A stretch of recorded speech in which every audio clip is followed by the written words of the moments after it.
मौलाना साहब जो YouTube channel ज़रूर subscribe कंदा।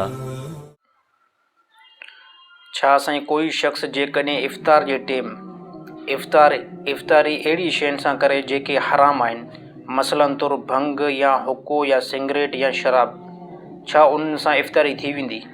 त हिकिड़ी ॻाल्हि ज़हन में रखणु खपे त रोज़ो जेको आहे अल्लाह ताला जे क़ुर्ब खे हासिलु करण जो हिकिड़ो ज़रियो आहे, अल्लाह ताला खे राज़ी करण जो हिकिड़ो ज़रियो आहे।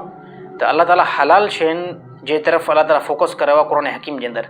अल्लाह ताला फरमाए त ए ईमान वारो तव्हां खाओ जेको आहे हलाल शयूं, ऐं अहिड़ी तरह अल्लाह ताला फरमाए उहे हलाल शयूं पाक बि हुजनि। त कोई बि साथी जेकॾहिं अगरि रोज़ो सहरी जेको आहे करे थो हलाल शयुनि खां, ऐं इफ़्तारी जेकॾहिं कंहिं जेको आहे भंग सां खोली, ऐं अहिड़ी तरह शराब सां जेको खोली, ऐं अहिड़ी तरह हुको पी करे उन कंहिं बंदे इफ़्तारी कई या सिगरेट पी करे इफ़्तारी कई, त बिल फ़र्ज़ वल मुहाल त उनजो रोज़ो त खुली वेंदो, पर तमामु वॾो इहो जेको आहे गुनाह कबीरा इहो कमाईंदो।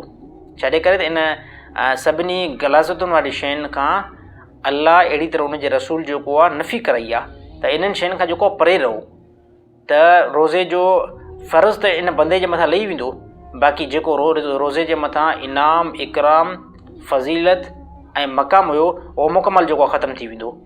त अल्लाह ताला हलाल जेके शयूं कयूं उन्हनि सां जेको रोज़ो इफ़्तार कयो, अल्लाह ताला खीर जेको आहे खीर सां जेको रोज़ो इफ़्तार कयो, पाणी सां रोज़ो इफ़्तार कयो, ऐं अहिड़ी तरह खजूर सां रोज़ो इफ़्तार कयो, नबी सल्लल्लाहु अलैहि वसल्लम जी सुन्नत बि आहे।